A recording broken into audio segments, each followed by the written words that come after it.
जय हिंद साथियों। तो साथियों, हम पढ़ रहे थे केमिस्ट्री। केमिस्ट्री में हमने एक लेक्चर पढ़ लिया है। उस लेक्चर में हमने देखा था केमिस्ट्री के बारे में। केमिस्ट्री के बारे में देखा था, केमिस्ट्री की खोज किसने की थी, कब की थी, और यानी कि इसकी केमिस्ट्री कहाँ से उत्पत्ति हुई है। और अपन ने देखा था कि पदार्थ की प्रकृति देखी थी। पदार्थ देखा था, पदार्थ की प्रकृति देखी थी, और उसको अपन ने पदार्थों का वर्गीकरण किया था भौतिक रूप से और फिजिकल रूप से, केमिकल रूप से। यानी कि जो भौतिक रूप से था और रासायनिक रूप से था। भौतिक रूप से था ठोस, द्रव, गैस, प्लाज्मा, बोल्ट्जमान, कंडेंसेट। और जो यानी कि जो रासायनिक रूप से था वो था कौन कौन सा, एक था धातु में, एक था अधातु में। सॉरी, धातु एक थे शुद्ध पदार्थ, एक थे अशुद्ध पदार्थ। शुद्ध पदार्थ थे तो शुद्ध पदार्थ में दो थे, एक तो था तत्व और एक था यानी कि यौगिक। जो शुद्ध पदार्थ में थे तत्व वो थे तीन: धातु, अधातु, उपधातु। और जो यौगिक थे वो थे दो तरीके के: कार्बनिक यौगिक, अकार्बनिक यौगिक। अब बात करते हैं, एक था शुद्ध पदार्थ, एक था मिश्रण। मिश्रण में दो प्रकार के मिश्रण होते हैं, एक होता है समांगी मिश्रण, एक होता है विषमांगी मिश्रण। तो साथियों, इतना अपन ने पिछली जो क्लास है उसमें देखा था। तो आज की क्लास को कंटिन्यू करते हैं। जो क्लास अपन देख रहे हैं वो किसकी है? केमिस्ट्री की है, और जो कि सभी कॉम्पिटिटिव एग्जाम के लिए उपयोगी है। तो साथियों, यहाँ तक आपको समझ में आ गया होगा। कल के अपन ने जो पिछली क्लास है उसका ही अपन ने अभी थोड़ा सा इम्प्रूव दिया है। आगे बात करते हैं, अपन को अगला पढ़ना, आगे पढ़ रहा हूँ उससे आगे। तो साथियों, हमने वहाँ पे पढ़ा था ठोस, द्रव, गैस के बारे में देख लिया था। उसके बाद अपन को पढ़ना है प्लाज्मा। तो साथियों, आपको पता होना चाहिए कि जो प्लाज्मा है ना, प्लाज्मा पदार्थ की चौथी अवस्था है। पदार्थ की चौथी अवस्था कौन सी है? तो पदार्थ की चौथी अवस्था है प्लाज्मा। और तीन अवस्था कौन कौन सी इससे पहले की? ठोस, द्रव्य, गैस। चौथी आती है प्लाज्मा, पांचवी आती है बॉस-आइंस्टीन कंडेंसेट।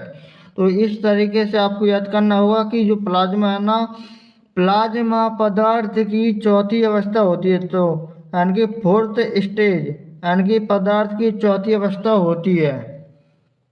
अब बात करते हैं कि जो आयनीकृत गैस, आयोनाइज्ड गैस के रूप में होती है। जो इसमें क्या हो जाता है, जो प्लाज्मा है ना, तो प्लाज्मा में जो गैसें होती है वो आयनीकृत रूप में हो जाती हैं।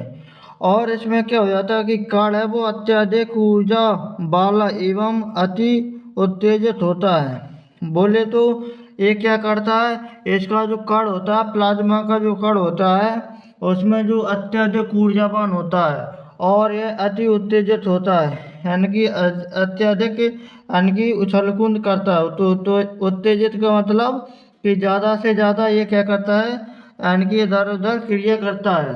तो ये क्या होता है? प्लाज्मा।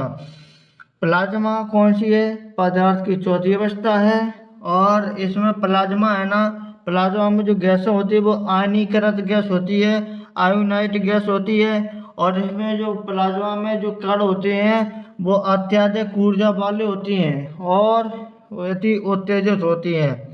इतना साथियों समझ में आ गया होगा। आगे बात करते हैं कि सूर्य, तारे, बोले stars, fluorescent tube, neon bulb, बिजली के कड़कने पर चमक का कारण क्या है? प्लाज्मा ही है। तो आप देखते हैं कि सूर्य चमकता है, तारे चमकते हैं, फ्लोरोसेंट ट्यूब चमकती है, नियॉन बल्ब चमकता है, बिजली के कड़कने पर जो चमकती है, बिजली के कड़कने पर बिजली चमकती है। और इस तरीके से ये इनमें जो इसका जो सभी का कारण है वो है प्लाज्मा। अब बात करते हैं कि सूर्य, तारे में ऊर्जा का, यानी कि जो सोर्स होता है, सूर्य तारे में ऊर्जा का सोर्स नाभिकीय संलयन होता है। तो इसको अपन अभी देखते हैं। पहले तो अपन समझते हैं कि सूर्य, तारे, फ्लोरोसेंट ट्यूब, नियॉन बल्ब, बिजली के कड़कने पर चमक का कारण क्या होता है? तो प्लाज्मा होता है। प्लाज्मा क्या है? तो प्लाज्मा पदार्थ की चौथी अवस्था है। पदार्थ की चौथी अवस्था प्लाज्मा में जो गैसें होती है वो आयनीकृत रूप में होती हैं। इसमें जो कण होते हैं वो अत्यधिक ऊर्जा वाले होते हैं और अत्यधिक उत्तेजित होते हैं। इनकी एग्जाम्पल की बात की है कि सूर्य होते हैं ना, तारे होते हैं, फ्लोरोसेंट ट्यूब होती है, नियॉन बल्ब होता है, बिजली के कड़कने पर चमक जो उत्पन्न होती है, उन सभी का कारण क्या है? तो इन सभी के चमकने का कारण है प्लाज्मा। तो साथ ही समझ में आ गया होगा। तो अपन ने इससे पहले पढ़ा था ठोस, फिर पढ़ा था द्रव्य, उसके बाद पढ़ा था गैस। आज अपन पढ़ा था प्लाज्मा। तो प्लाज्मा क्या है? तो सबसे ज़्यादा गर्म, सबसे ज़्यादा यानी कि ऊर्जा वाली, सबसे ज़्यादा ऊर्जा किसी के पास होती है तो सबसे ज़्यादा गर्म अवस्था कौन सी है? तो प्लाज्मा है। तो सबसे ज़्यादा प्लाज्मा, इसमें प्लाज्मा अवस्था, इसमें क्या हो जाता है? टेम्परेचर सबसे ज़्यादा होता है। तो सूर्य, तारे और फ्लोरोसेंट ट्यूब, नियॉन बल्ब, बिजली के कड़कने पर चमक का कारण क्या होता है? प्लाज्मा अवस्था ही होती है। सूर्य, तारे में जो ऊर्जा का सोर्स पूछी जाए तो नाभिकीय संलयन होता है। क्या साथियों? नाभिकीय संलयन होता है। आगे बात करते हैं, पांचवी अवस्था, पदार्थ की पांचवी अवस्था, boss Einstein condensate. Boss Einstein condensate जिसे अपन कहते हैं शॉर्ट फॉर्म बीईसी, जो कि पदार्थ की पांचवी अवस्था है। तो बॉस आइंस्टीन कंडेंसेट बीईसी जो कि पदार्थ की पांचवी अवस्था है, यह पदार्थ की फिफ्थ स्टेज है। एस एन बोले तो जो सुभाष चंद्र वो होते ना, एस एन बोस, जो यानी कि बॉस आइंस्टीन। अब बात करते हैं कि एस एन बोस इस अवस्था के लिए कुछ गणना किए थे। तो जो होते हैं ना S N Bose, S N Bose इस अवस्था के लिए कुछ गणना किए थे। इस जो पांचवी अवस्था है ना, तो पांचवी अवस्था के लिए अमेरिका के 3 वैज्ञानिक कर्नेल कैटरले और बेमैन को सन 2001 में नोबेल प्राइज दिया गया था। Boss Einstein condensate. तो आपको साथियों यहाँ पे ध्यान रखना होगा कि जो बॉस आइंस्टीन कंडेंसेट है ना, तो बॉस आइंस्टीन कंडेंसेट को अपन शॉर्ट में कहते हैं बीईसी। और यह पांच पदार्थ की पांचवी अवस्था होती है, इसलिए एस एन बोस इस अवस्था के लिए कुछ गणना किए थे। अब बात करते हैं कि इस अवस्था के लिए अमेरिका के 3 वैज्ञानिक हैं। तो पदार्थ की पांचवी अवस्था बॉस आइंस्टीन कंडेंसेट की इस अवस्था के लिए अमेरिका के 3 वैज्ञानिक थे, कॉर्नेल कैटरले और बेमैन। इनको सन 2001 में नोबेल प्राइज दिया गया था। अब अपन बात करते हैं ये जो हिग्स बोसॉन होता है ना, हिग्स बोसॉन। तो हिग्स बोसॉन क्या होता है? तो गुड पार्टिकल होता है। हिग्स बोसॉन गुड पार्टिकल होता है। तो यहाँ से अपन को समझ में आएगा होगा साथियों। पिछली जो अपन ने देखा प्लाज्मा पदार्थ की चौथी अवस्था होती है। इसमें जो गैसें होती हैं, हानिकारक गैसें होती हैं, ये सबसे ज़्यादा ऊर्जावान होता है। सूर्य, तारे, फ्लोरोसेंट ट्यूब, नियॉन बल्ब, बिजली के कड़कने का सभी का कारण क्या होता है? प्लाज्मा ही होता है। सूर्य, जो तारे होते हैं उनमें जो सोर्स होता है ऊर्जा का सोर्स, वो होता है नाभिकीय संलयन, न्यूक्लियर फ्यूजन।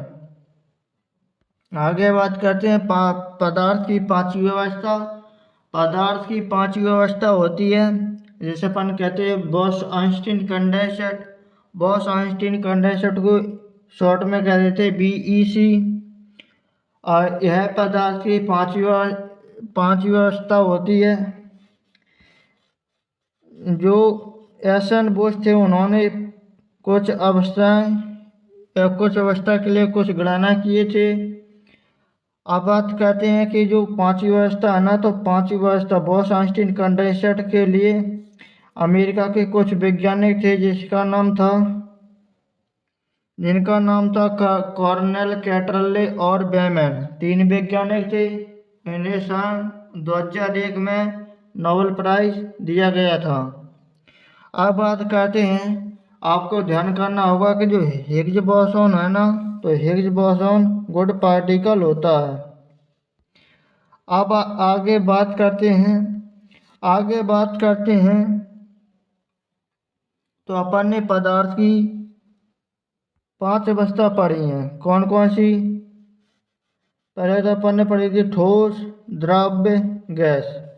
फिर चौथी अवस्था प्लाज्मा, पांचवी अवस्था बॉस आइंस्टीन कंडेंसेट। अब अपन बात करते हैं कि इन सभी में सबसे ऊर्जावान किस में होता है। तो अपन ने पढ़ा सबसे ज़्यादा टेम्परेचर ये ऊर्जा किस में होती है? प्लाज्मा में होती है।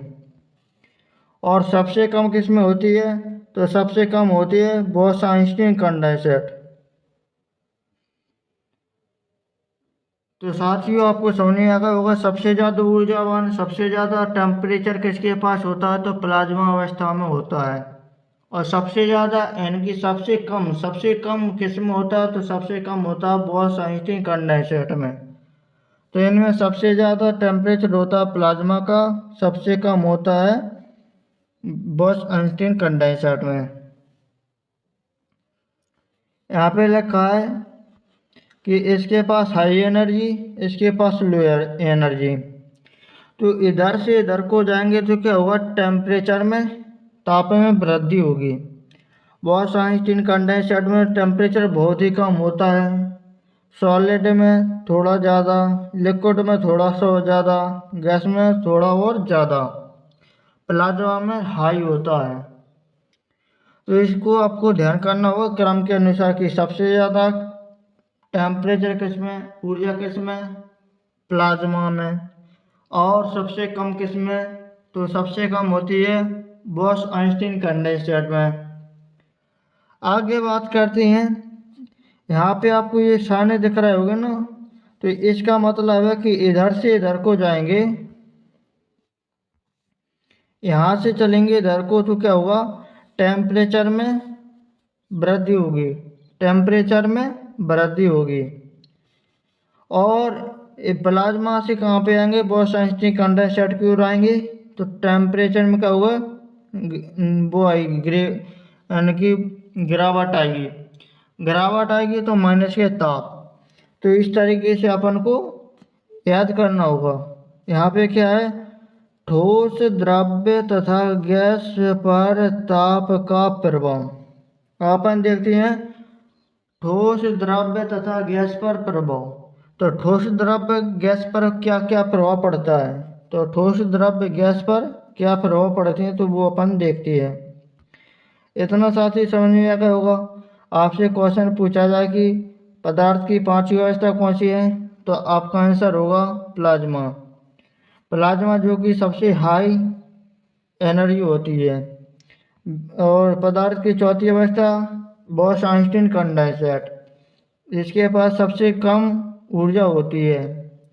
बॉस आइंस्टीन कंडेंसेट की खोज के लिए अमेरिका के 3 वैज्ञानिक थे, कॉटरले और क्या थे? कर्नेल और क्या थे? एक और था, एक था बेमेन। तो यानी कि कॉर्नेल कैटरले और बेमेन को सन 2001 में नोबेल प्राइज दिया गया था। जो हिग्स बोसॉन होता है वो सबसे यानी कि अच्छा बोलो गुड पार्टिकल होता है। अब यहाँ से अपन ने कुछ और देखते हैं, जैसे कि चेंजेस देखते हैं। चेंजेस देखते हैं चेंजेस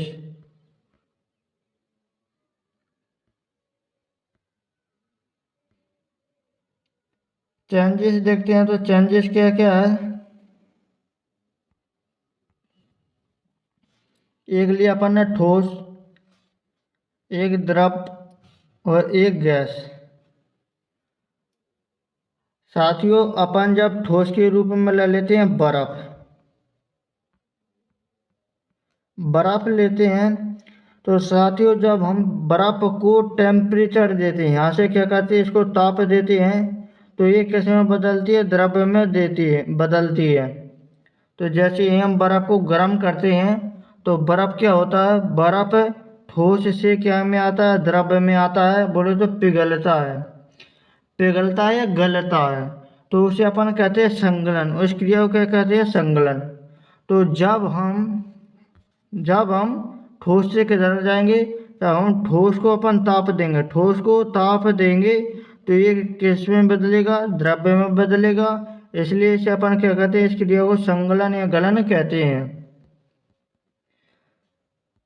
अब बात करते हैं कि जब हम द्रव्य को और टेम्परेचर देते हैं तो ये किस में आ जाता है, जब हम पानी को और खौलाते हैं, ताप देते हैं तो क्या आ जाता है, बाष्पन, बाष्पन हो जाता है, बोले तो वो बाष्प बनकर उड़ जाता है।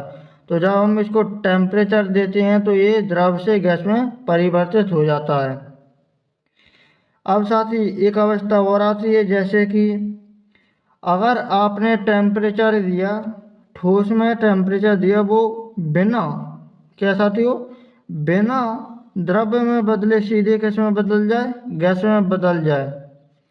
ठोस को जैसे ही गर्म करते हैं वो बिना द्रव की अवस्था में आए, वो सीधा ही बाष्प में उड़ जाए, बाष्प में उड़ जाए तो उसे अपन कहते हैं ऊर्ध्वपातन, सब्लिमेशन। तो इस तरीके से आपको ध्यान करना होगा कि जब हम ठोस को गर्म करते हैं तो वो द्रव अवस्था में बदल जाता है, उसे अपन संगलन या गलन कहते हैं। जब हम द्रव को और गर्म करते हैं तो वो बाष्प में उड़ जाता है, बाष्प बन जाता है, तो उसी क्रिया को अपन कहते हैं बाष्पन। और जब हम ठोस को यानी कि गर्म करते हैं तो वो क्या हो, द्रव अवस्था में बदले बिना सीधे किस में बदल जाए, गैस में बदल जाए, तो उसे अपन ऊर्ध्वपातन कहते हैं। ऊर्ध्वपातन बोले तो सब्लिमेशन। अब अपन बात करते हैं यहाँ से, इतना साथी समझ में आ गया होगा। अब अपन बात करते हैं इधर से, अपन बाष्प है ना, बाष्प को दोबारा से जब अपन ठंडा करते हैं, इधर से क्या करेंगे, माइनस के टेम्परेचर, इसका टेम्परेचर को अपन क्या करेंगे, कम करेंगे। तो क्या होगा, जब अपन इसको यानी कि बाष्प है ना, बाष्प को ठंडा करेंगे तो वो क्या होगा, पानी में दोबारा से बदलेगा, दोबारा से बदलेगा। तो ये क्या होता है, ऐसे अपन कहते हैं कि जब गैस को अपन ठंडा करते हैं तो वो आता है द्रव अवस्था में, तो उस क्रिया को अपन कहते हैं संघनन, संघनन। और जब हम द्रव अवस्था को और ठंडा करते हैं तो वो सीधा क्या हो जाता है, ठोस में जम जाता है, बोले तो बर्फ बन जाती है, तो उसे अपन कहते हैं हिमांग। अब बात करते हैं जब हम गैस को ठंडा करते हैं तो वो द्रव अवस्था इस सिस्टम में बदले बिना सीधे ही किस में आ जाए, ठोस में आ जाए, सीधे ही ठोस में आ जाए, तो उसे अपन कहते हैं निक्षेपण। क्या कहते हैं साथियों, निक्षेपण कहते हैं, निक्षेपण कहते हैं। तो साथियों अपन ने पढ़ा है कि ठोस, द्रव्य, गैस। जब हम ठोस है, जैसे बर्फ़ का एग्जांपल लिए हैं, बर्फ़ को हम जब गर्म करते हैं तो वो द्रव्य में आता है, तो उसे अपन संगलन कहते हैं। जब हम द्रव्य को और गर्म करते हैं तो गैस में बदल जाता है, जिसे अपन बाष्पन कहते हैं। जब हम जैसे किसी भी पदार्थ को अपन क्या कहते हैं, उसको गर्म करते हैं तो सीधे ही वो गैस में बदल जाए, तो उसे अपन ऊर्ध्वपातन कहते हैं। और जब हम गैस को दोबारा से ठंडा करते हैं तो वो द्रव्य में बदल जाता है, तो उसे अपन इस क्रिया को संघनन कहते हैं। जब हम द्रव्य की और ठंडा करते हैं द्रव्य को तो वो बन जाता है हिमांग, बोले तो जम जाता है। और जब हम गैस को ठंडा करते हैं वो सीधे ही ठोस अवस्था में आ जाए तो उसे अपन कहते हैं निक्षेपण कहते हैं, निक्षेपण कहते हैं। तो साथियों इतना तो आपको समझ में आ गया होगा कि निक्षेपण क्या होता है, हिमांक क्या होता है, गलनांक क्या होता है, संगलन, संगलन को ही गलनांक कहते हैं, बाष्पन क्या होता है। इस तरीके से आपको समझ में आ गया होगा। अब बात करते कि इधर से इधर को जाएंगे, किधर से, ठोस से गैस की ओर जाएंगे, ठोस को द्रव में बदलेंगे, द्रव को गैस में बदलेंगे तो क्या होगा। तो इसमें क्या होगा, ठोस को अपन गैस की ओर जाएंगे तो ऊष्मा में वृद्धि होगी तथा दाब में कमी होगी। तो अपन देख रहे हैं कि इसको ताप देंगे तो द्रव में बदलेगा, तब अपन पानी को और खुलाएंगे तो इसमें गैस में आएगा। तो वाष्प क्या होता है, इनकी क्या होती है, सबसे गर्म होती है, तो इसमें ऊष्मा तो सबसे अधिक होती है, ऊष्मा में वृद्धि होती है और दाब में कमी होती है। ऊष्मा शोषी एंडोथर्मिक यहाँ पे रिएक्शन होती है। ये क्या करता है, ऊष्मा को ग्रहण करता है, ऊष्मा शोषी होता है। तो यहाँ पे ऊष्मा शोषी अभिक्रिया होती है। अपन ने पढ़ा है कि जब अपन ठोस से द्रव की ओर जाएंगे तो क्या करेंगे, ठोस से द्रव जाएंगे, द्रव से गैस जाएंगे तो ऊष्मा में क्या होगी, वृद्धि होगी तथा दाब में कमी होगी। और वो जो ऊष्मा शोषी अभिक्रिया होती है एंडोथर्मिक यानी कि रिएक्शन होती है। अब बात करते हैं इधर से इधर को आएंगे तो क्या होगा, ऊष्मा में कमी तथा दाब में वृद्धि। इसका ही क्या कर दो, उल्टा कर दो। तो जब हम गैस होती है, वाष्प होती है, वाष्प को अपन क्या करते हैं, ठंडा करते हैं, ठंडा करते हैं बोले तो ऊष्मा में कमी करते हैं, तो ऊष्मा में कमी तथा दाब में वृद्धि हो जाती है, तो वो किस में आ जाने लगता है, ठोस अवस्था में आने लग जाता है। और बात करते हैं इसमें क्या हो जाता है, ये ऊष्मा शोषी क्रिया है तो ये ऊष्मा क्षेपी अभिक्रिया है। अब बात करते आगे, आगे क्या लिखा है यहाँ पे लिखा है, जैसे कि यहाँ पे लिखा संघनन, संघनन को बोलते हैं कंडेंसेशन, बाष्पन एवोपरेशन, ऊर्ध्वपातन सब्लिमेशन। तो साथियों इतना समझ में आ गया होगा आपको। इसको अपन एक बार समझते हैं, ठोस द्रव गैस। जैसे अपन ठोस को गर्म करते हैं, द्रव अवस्था में आता है तो उसे अपन सीधी भाषा में कहते हैं संगलन, गल गया, गलनांक, संगलन। अब बात करते हैं द्रव, द्रव को अपन दोबारा से गर्म करते हैं तो किस में बदल जाता है, वाष्प में बदल जाता है। इस क्रिया को अपन वाष्पन कहते हैं। इसको अपन टेम्परेचर देते तभी बदलता है। जब अपन ठोस को गर्म करते हैं तो द्रव अवस्था में बदले बिना सीधे किस में आ जाए, गैस की अवस्था में आ जाए तो उसे अपन ऊर्ध्वपातन कहते हैं। अब बात करते हैं गैस। तो वायुमंडल में जो गैस होती है जब वो ठंडी हो जाती है तो ठंडी होकर क्या हो जाती है, बरस जाती है, द्रव अवस्था में आ जाती है, द्रव अवस्था में आ जाती है तो वो बरस जाती है जमीन पर। तो संघनन, उस क्रिया को अपन संघनन कहते हैं। अब बात करते हैं जब द्रव है, द्रव को अपन और ठंडा करते हैं तो अपन बर्फ को जमाते हैं, तो पानी को जमाते हैं तो बर्फ में बदल जाता है तो ठोस, तो उसे अपन कहते हैं हिमांक या जमना। अब बात करते हैं जब द्रव गैस को अपन गर्म करते हैं तो वो द्रव अवस्था में बदले बिना इसमें नहीं आता, सीधे किस में बदल जाता है, ठोस में, तो उसे अपन कहते हैं निक्षेपण कहते हैं। इधर अपने देखा है कि ठोस से गैस की ओर जाएंगे तो ऊष्मा में वृद्धि होगी, दाब में कमी होगी, और जो क्रिया होती है वो ऊष्मा शोषी अभिक्रिया होती है। जब हम इधर से इधर को जाएंगे, गैस से ठोस की ओर जाएंगे तो ऊष्मा में कमी होगी, दाब में वृद्धि होगी, और एक ऊष्मा क्षेपी अभिक्रिया होता है, एक्सोथर्मिक रिएक्शन होती है।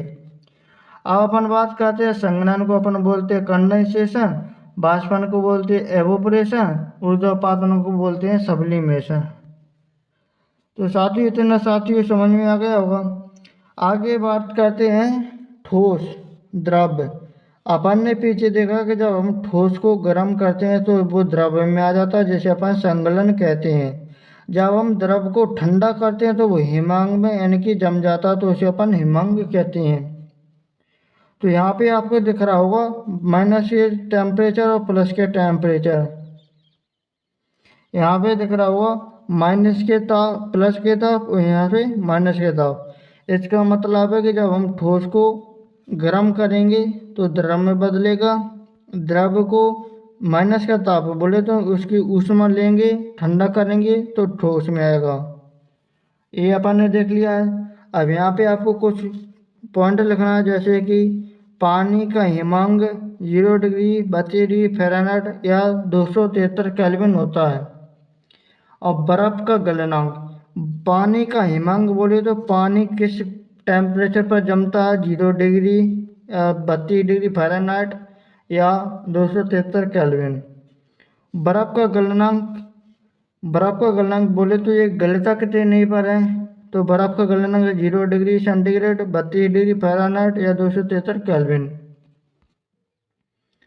तो आपसे पूछा जाए कि पानी कितने टेम्परेचर पर जमता है, तो आपका आंसर होगा 0 डिग्री सेल्सियस। जो सेल्सियस है ना, सेल्सियस को फ़ारेनहाइट में बदलेंगे तो ए आएगा, और फ़ारेनहाइट को इसमें बदलेंगे तो 273, केल्विन में बदलेंगे तो 273 आएगा।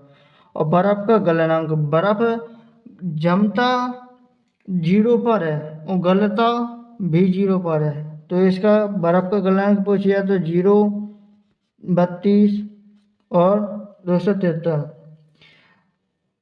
पानी का हिमांक 0 डिग्री सेंटीग्रेड, बर्फ़ का गलनांक वो भी 0 डिग्री सेंटीग्रेड। आप बात करते आगे कि जो बर्फ़ है ना, तो बर्फ़ में नमक मिला देने से बर्फ़ का गलनांक घट जाता है। तो साथियों जब हम किसी शादी पार्टी में बर्फ़ का वो सिल्ली लाते हैं तो अपन उसको जल्दी गलने से बचाने के लिए अपन उसमें क्या कर देते हैं, उसमें थोड़ा सा नमक डाल देते हैं। अगर उसमें अपन नमक डाल देते हैं तो क्या होगा, वो जल्दी गलेगी नहीं, बोले तो जल्दी से वो पानी में नहीं बदलेगी। आप बात करते हैं बर्फ़ प्लस के नमक का मिश्रण बोले तो हिमकारी कहलाता है। इस क्रिया को अपन क्या कहते हैं, इसे अपन हिमकारी कहते हैं। हिमकारी कहते हैं। जो रेशो होता है वो 3:1 होता है। और आपकी जो बर्फ़ का मिश्रण है ना, नमक का मिश्रण और बर्फ़ का मिश्रण 3:1 में होता है, और इसे अपन क्या कहते हैं, हिमकारी कहते हैं। हिमकारी का प्रयोग अपन कहाँ पे करते हैं, तो कुल्फ़ी होती है ना, तो कुल्फ़ी को जमाने के लिए इसी का प्रयोग किया जाता है। तो जो कुल्फ़ी जमाते हैं वो इसी हिमकारी का प्रयोग करते हैं। बर्फ़ प्लस नमक का मिश्रण क्या कहलाता है, तो बर्फ़ प्लस नमक का मिश्रण हिमकारी कहलाता है। और इसका जो अनुपात होता है, बर्फ़ 3 अनुपात में होती है और नमक का मिश्रण 1 के अनुपात में होता है। आपका अगर 10 ग्राम पानी है या जो हिमकारी है 10 ग्राम, तो उसमें 7 ग्राम तो हो गई बर्फ़ है और 1 ग्राम होगा नमक का मिश्रण। तो इसका मतलब ये है 3:1। तो साथियों इतना समझ में आ गया होगा। आगे बात करते हैं द्रव को गैस। द्रव, जब अपन द्रव को गर्म करते हैं, पानी को गर्म करते हैं, खौलाते हैं, तो वो सीधा गैस में बदल जाता है वाष्प के रूप में, तो उसे अपन कहते हैं वाष्पन। इसको अपन टेम्परेचर देते हैं प्लस टेम्परेचर, तो क्या हो जाता है, वाष्पन हो जाता है। जब हम गैस को दोबारा से ठंडा करेंगे, माइनस के टेम्परेचर करेंगे, इसको ठंडा करेंगे तो उसको द्रव्य में बदलेगा, तो उसे अपन कहते हैं संघनन कहते हैं। संघनन कहते हैं। जो कि बहुत ही अच्छे से एग्जाम्पल जानते हैं आपकी, जब सूर्य का किरणें पड़ती है तो जो पानी होता है वाष्प बनकर उड़ जाता है, भाप बनकर उड़ जाता है। जब वो ठंडा होकर यानी कि ठंडा हो जाता है तो वो नीचे ज़मीन पर बरस से जाता है द्रव अवस्था में आकर, तो उसे अपन संघनन कहते हैं। और बाष्पन गैसीय अवस्था में जाने के लिए। अब अपन बात करते हैं आगे। आगे क्या है? आगे है बाष्पन एवोपरेशन। तो बाष्पन क्या है? बाष्पन एक ऊष्मा छेपी ऊष्मा निकाल रही है कि ऊष्मा को ग्रहण कर रही है। तो आप बोलेंगे जब हम द्रव को गैस में बदलते हैं तो अपन उसको ऊष्मा देते हैं, तो ये क्या करते हैं? ऊष्मा को शोषण करती है, शोषी होती है। तो एंडोथर्मिक रिएक्शन होती है। तो ऊष्मा शोषण करती है, बोले तो ऊष्मा ग्रहण करती है। और ये होता है बॉइलिंग पॉइंट। बॉइलिंग पॉइंट से कम तापमान पर द्रव का गैस या वाष्प में बदलना क्या कहलाता है? वाष्पन कहलाता है। तो जो बीपी होता है, बीपी के इनकी फुल फॉर्म होती है इनकी बॉइलिंग पॉइंट। बॉइलिंग पॉइंट से कम तापमान पर द्रव का गैस वाष्प में बदलना वाष्पन कहलाता है। बॉइलिंग पॉइंट से कम तापमान पर द्रव का गैस वाष्प में बदलना वाष्पन कहलाता है। आगे बात करते हैं कि सभी तापमान पर जो बॉइलिंग पॉइंट से कम होती है। तो जितने भी जो टेम्परेचर है ना, तो सभी टेम्परेचर पर बॉइलिंग पॉइंट से कम होती है। तो ये वाष्पन क्रिया है वो सभी टेम्परेचर पर बॉइलिंग पॉइंट से कम होती है। अब अपन बात करते हैं आगे। आगे क्या लिखा है?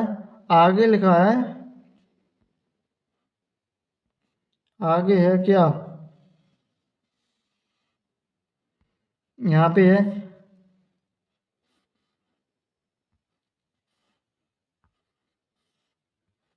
सतही पर घटना। क्या है साथियों? सतही पर घटना। सतही पर घटना, इससे ठंडक मिलती है। अब अपन बात करते हैं बाष्पन। बाष्पन होती है एक सतही पर घटना होती है। सतही पर घटना मतलब जैसे कि अपन पानी को गर्म करते हैं तो सबसे पहले वो क्या करता है? ऊपर से उड़ना शुरू करता है। ऊपर से शुरू करता है तो ये क्या होता है? सतही बोले तो पानी के ऊपर ऊपर से पहले तो वाष्प बनकर उड़ेगा। तो इस तरीके से ऊपर ऊपर से उड़ेगा, फिर नीचे और नीचे और नीचे, इस तरीके से एक ऐसी होती है। तो सतही परघटना होती है। जब एवोपरेशन बाष्पन की क्रिया होती है तो उससे अपन को ठंडक मिलती है। तो आपने देखा होगा कि जब हमें पसीना आता है तो हमें जब वो मिलती है, हवा मिलती है, तो क्या होता है? वहाँ पे हमको ठंडक महसूस होती है, हमारा शरीर ठंडा हो जाता है। तो वहाँ पे बाष्पन की क्रिया होती है। अपने शरीर पर जब पसीना बहुत ज़ोर से आ जाता है तो जब थोड़ी देर बाद अपन हवा लेते हैं तो वो वाष्प बनकर उड़ जाता है। तो अपने शरीर से पसीना कहाँ गया? तो अपना आंसर होगा बाष्पन भर के उड़ गया। तो इससे क्या होता है? अपन को ठंडक महसूस होती है। तो उसी प्रकार से अपना जो घड़ा होता है, गर्मी के दिनों में घड़े का जो पानी होता है, नया नया जब अपन घड़ा लेते हैं, मटका लेते हैं, तो उसमें से क्या होता है? पानी जब उसके अंदर से रिसता है या बाहर आता है तो उसका जो घड़ा है वो क्या होता है? भीगा रहता है।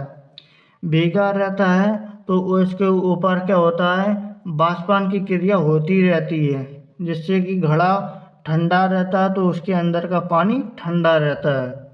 लेकिन जब वो घड़ा है वो कुछ टाइम बाद यानी कि कुछ समय बाद क्या होता है? वो पुराना पड़ जाता है। तो उसकी जो केशिकाएं होती हैं, केशिका बंद हो जाती हैं, तो उससे पानी क्या होता है? बाहर आने बंद हो जाता है। बाहर आना बंद हो जाता है तो घड़े का पानी क्या होता है? गर्म रहता है, यहाँ ठंडा नहीं रहता है।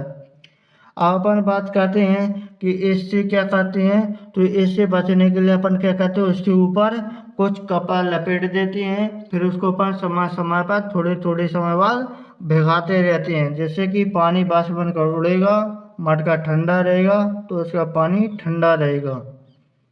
तो इस तरीके से बाष्पन की क्रिया होती है उसमें घड़े में।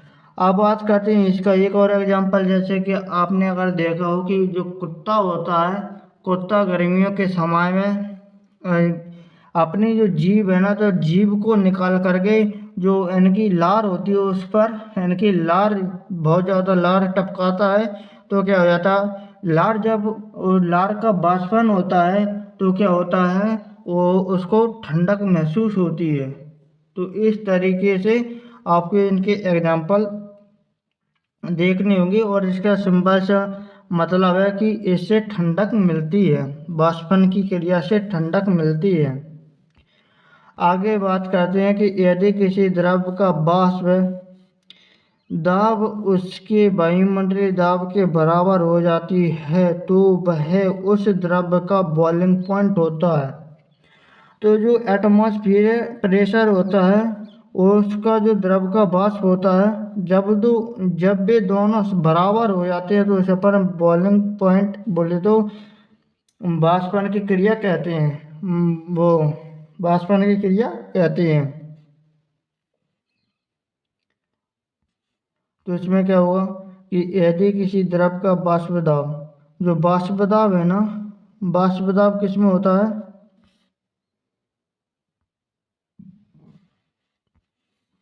वाष्प द्रव का वाष्प दाब वायुमंडलीय दाब के बराबर हो जाता है तो उसे अपन बॉइलिंग पॉइंट कहते हैं। आगे समझते हैं आगे क्या है। आगे समझते हैं तो वाष्पन को प्रभावित करने वाले कारक, वाष्पन को प्रभावित करने वाले कारक। तो जैसे कि अपन ने देखा कि वाष्पन को प्रभावित करने वाले कारक मतलब कि अपन क्या करेंगे जिससे कि वाष्पन की क्रिया तेज होगी, और क्या करेंगे तो वाष्पन की क्रिया धीमी होगी। तो इसको अपन देखते हैं, इसको देखते हैं कि द्रव की प्रकृति, द्रव की विकृति वाष्पन की दर के व्युत्क्रमानुपाती होती है द्रव का बॉइलिंग पॉइंट। अब बात करते हैं कि द्रव की प्रकृति, जैसे कि सभी द्रव की प्रकृति बोले तो कोई क्या होता है थोड़ा सा पतला होता है, कोई द्रव क्या होता है थोड़ा सा वो होता है, किस तरीके से मीडियम तरीके से। जैसे कि सैन्यता का गुण पाया जाता है जिसमें अधिक, तो उसमें क्या हो जाता है वाष्पन की दर अलग अलग होती है। अपन बात कर रहे हैं इसका सीधा मतलब कि कोई द्रव्य कैसा है उसके आधार पर उसका वो वाष्पन होता है। आगे बात करते हैं वाष्पन की दर व्युत्क्रमानुपाती होती है द्रव का बॉइलिंग पॉइंट। तो यहाँ पे कुछ बॉइलिंग पॉइंट और द्रव दिए हैं, बॉइलिंग पॉइंट और द्रव दिए, जैसे कि शुद्ध जल को अपन खौलाते हैं तो 100 डिग्री सेंटीग्रेड पर वो वाष्प में बदलता है। ईथर को अपन गर्म करते हैं तो 34 डिग्री सेंटीग्रेड पर क्या होता है बदलता है, वो वाष्प में बदलता है। बेंजीन 80 डिग्री सेंटीग्रेड पर, समुद्री जल जो शुद्ध जल होता है उससे थोड़ा सा ज़्यादा बोले तो 101 पॉइंट कछु समथिंग होता है या कुछ समथिंग होता है। तो इनकी लगभग 100 डिग्री सेंटीग्रेड से अधिक पर समुद्री जल जो वाष्पन में बदलता है। एल्कोहल 78 डिग्री सेंटीग्रेड, जिसका जो सूत्र होता है वो होता है C2H5OH। C2H5OH होता है, पारा का होता है 357 डिग्री, कितना 357 डिग्री सेंटीग्रेड होता है। आगे बात किया है D2O को अपन बोलते हैं भारी जल, भारी जल जिसे अपन कहते हैं ड्यूटेरियम ऑक्साइड। इसका जो टेम्परेचर होता है 101.4 डिग्री सेंटीग्रेड। अभी जब अपन जल पढ़ेंगे तो उसके बारे में DTO की फुल देखेंगे, फुल जानकारी देखेंगे। तो इसमें क्या है कि DTO की फुल फॉर्म होती है ड्यूटेरियम ऑक्साइड। अब बात करते हैं यहाँ पर जितने जो होता है ना बॉइलिंग पॉइंट, उसकी वाष्पन की दर उतनी ही कम होती है। जैसे यहाँ पर लिखा है बॉइलिंग पॉइंट इसका होता है जल का यानी कि 100 डिग्री सेंटीग्रेड। तो इसका क्या हाई, तो वाष्पन की दर क्या होगी, तुलना करेंगे अपन किसमें, अपन करेंगे इसमें और इसमें समुद्री जल में, तो आप बोलेंगे कि एक कहीं पे आप एक शुद्ध जल लाओ और एक लाओ खारा नमक। तो खारा नमक को और जिसको अपन गर्म कहते हैं, तो ये क्या होता है, शुद्ध जल तो वो जल्दी से क्या हो जाने लगता है, वाष्प में बदलने लगता है, जबकि जो खारा जल है ना, खारा जल यानी कि थोड़ी देर में वो वाष्प में बदलता है। तो जैसे इसका क्या है, इसका टेम्परेचर थोड़ा सा ज़्यादा वो बॉइलिंग पॉइंट ज़्यादा है, तो इनकी वाष्पन की दर धीमी होगी। और जिसका वाष्पन की जो बॉइलिंग पॉइंट है वो कम है, बॉइलिंग पॉइंट कम है, इसका कम होगा, तो इसका क्या होगा, वाष्पन की दर तेज होगी। तो इसका सीधा सा मतलब है कि जिसका बॉइलिंग पॉइंट अधिक होगा, बॉइलिंग पॉइंट अधिक है, तो उसको टेम्परेचर ज़्यादा की आवश्यकता होगी, इसलिए उसकी जो वाष्पन की दर है वो कम हो जाएगी। और अगर किसी द्रव पदार्थ का जो बॉइलिंग पॉइंट है वो अगर कम है, तो उसको कम ऊष्मा की आवश्यकता होगी, तो वाष्पन वो क्या होगा, जल्दी जल्दी वाष्प बनकर उड़ेगा। तो इस तरीके से उल्टा संबंध होता है। अब वाष्पन की दर ताप के समानुपाती होती है, वाष्पन की दर तापमान के समानुपाती होती है। इसका मतलब होता है कि जितना ज़्यादा हम टेम्परेचर देंगे उतना ही ज़्यादा वाष्पन की क्रिया होगी। अपन ने किसी भी जल को अपन ने थोड़ा थोड़ा अपन ताप दे रहे हैं उसको, तो धीरे धीरे वाष्पन होगा। अपन ने एक साथ बहुत सा ताप दे दिया, यानी कि ज़्यादा से ज़्यादा ताप देंगे तो ज़्यादा से ज़्यादा वाष्पन की क्रिया होती है। ये तो अपन सिंपल से भी समझ सकते हैं, जितना ज़्यादा अपन उसको ऊष्मा देंगे उतना ज़्यादा वाष्पन होगा। अगर आगे बात करते हैं, वाष्पन की दर द्रव्य की पृष्ठीय क्षेत्रफल के समानुपाती होता है, इसका मतलब समझते हैं। तो जैसे कि अपन देखते हैं कि एक अपन ने क्या लिया, एक लिया अपन ने छोटी सी कटोरी में जल, एक लिया छोटी सी कटोरी में जल, और एक लिया अपन ने थाली में जल, थाली में जल और कटोरी का जल। तो यानी कि इसमें अपन ने क्या कर लिया, इसमें अपन ने एक ली अपन ने कटोरी, कटोरी ली, और एक ली अपन ने थाली। अपन क्या करेंगे, इन दोनों में क्या करेंगे, पानी को भर देंगे। जब इनमें अपन पानी भर देंगे, पानी भर देंगे, अब इनको अपन क्या करेंगे, ताप यानी कि घाम में रख देंगे, बोले तो धूप में रख देंगे। धूप में रख देंगे तो आप मुझे बताइए कि सबसे जल्दी पानी किस का उड़ जाएगा, वाष्प बनकर किस में उड़ जाएगा। समान मात्रा लेते इसमें, जैसे कि मान के लिए 5 ग्राम ले लिया, इसमें 5 ग्राम ले लिया, इसमें भी 5 ग्राम ले लिया, द्रव्यमान की मात्रा समान है। तो इसमें क्या करेंगे, अब अपन जैसे ही सामान्य टेम्परेचर पर, मतलब धूप तो यहाँ पे क्या आ रही है, समान ही आ रही है। अब सबसे पहले आप बताइए कि सबसे पहले किसका पानी खोलेगा या सबसे जल्दी पानी उड़ जाएगा। तो आपका आंसर हो जाएगा कि जो ऑप्शन नंबर ए है ना और बी है, ए है, ए है बी। तो आप बताएं सबसे पहले किसका उड़ेगा, कटोरी का उड़ेगा या थाली का उड़ेगा। तो option B is the correct answer. जैसे जितना अपन इसको फैला कर डालेंगे, जैसे कि इतने एरिया में इसको पानी डाल दिया तो ये जल्दी वाष्प बनकर उड़ जाएगा। और इसको जितना अपन कम करेंगे, जितना कम करेंगे तो उतना ही क्या होगा, टाइम में वाष्प बनेगा। तो इस तरीके से आपको ज़्यादा साथियों समझ में आ गया होगा। आप यहाँ से अपन ने समझ लिया किस पॉइंट को, यहाँ से वाष्पन की दर है वो पृष्ठीय क्षेत्रफल के समानुपाती होती है, और जो वाष्पन की दर है हवा की वेग का समानुपाती होती है। तो ये भी अपन ने देख लिया। जब अपन को बहुत सारा पसीना आ जाता है, तो अपन को जब अपन को वो हवा नहीं मिलती है, या जो हवा नहीं मिलती है, तो क्या होता है, अपन को पसीना है वो ज़्यादा टाइम तक रहता है। जैसे ही अपन पसीना भीगे होते हैं और अपन को हवा के पंखा की हवा में आ जाते हैं, या किसी हवा चलने लगती है तो अपन को क्या होता है, ज़्यादा हवा मिलने लगती है तो अपना वो पसीना है वो जल्दी उड़ जाता है और अपन को ठंडक महसूस होती है। तो इसका मतलब है कि जितनी ज़्यादा हवा का वेग रहेगा उतना ही ज़्यादा अपन को वाष्पन की क्रिया तेज होगी, वाष्पन की क्रिया तेज होगी तो हवा के समानुपाती होता है। वाष्पन की दर आर्द्रता के बीच समानुपाती होती है। यहाँ पे क्या लिखा है, आर्द्रता लिखा है, आर्द्रता। तो वाष्पन की जो दर है वो आर्द्रता के बीच समानुपाती होता है। इसका मतलब है ह्यूमिडिटी वाष्पन की दर है।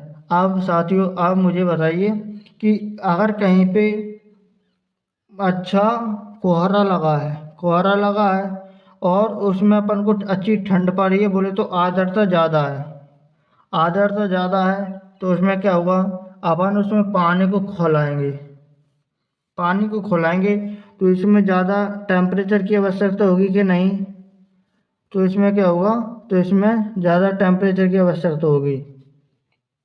आर्द्रता अगर ज़्यादा होगी तो वाष्पन की दर कम होगी और अगर वाष्पन की दर कम होगी, आर्द्रता कम होगी तो वाष्पन की क्रिया तेज होगी। इसको सिंपल भाषा में अपन समझते हैं। जैसे कि आपने ठंडी के मौसम में कपड़ा को अपन ने उसको धोया, कपड़े को धोया तो अपन ने क्या किया, ठंडी के दिनों में क्या होता है, धुंध होती है, कोहरा होता है तो उसमें आर्द्रता, वायुमंडल में आर्द्रता होती है तो वो क्या होता है, कपड़ा देरी से सूखता है। किस लिए सूखता है, क्योंकि वायुमंडल में ह्यूमिडिटी अधिक है या आर्द्रता अधिक है। जब हम गर्मियों की बात करते हैं तो गर्मियों की बात करते हैं तो वायुमंडल में आर्द्रता, नमी कम होती है, इसलिए कपड़ा होता है वो जल्दी सूख जाता है। इसको अपन टेम्परेचर नहीं देंगे, जैसे अपन ने शाम को इसको साफ किया और सुबह अपन को गर्मियों में सूखा मिलता है, जबकि जो ठंडी के दिन होता है उसमें तो एक एक दो दो दिन तक कपड़े नहीं सूखते हैं। तो उसका जो कारण है आर्द्रता ही है। जितनी ज़्यादा आर्द्रता होगी उतना ही पानी की वाष्प की दर है वो कम होगी। आर्द्रता अधिक तो वाष्पन की दर कम, आर्द्रता कम तो वाष्पन की क्रिया तेज। इतना साथियों समझ में आ गया होगा। आगे बात करते हैं, तो आगे साथियों अपन अगली क्लास में बात करेंगे। आज की क्लास में बस इतना ही था। तो साथियों अगर आपको क्लास अच्छी लगी हो तो कमेंट करना और अगर क्लास अच्छी भी ना लगी हो तो भी कमेंट करना। तो साथियों आज की क्लास में बने रहने के लिए थैंक यू।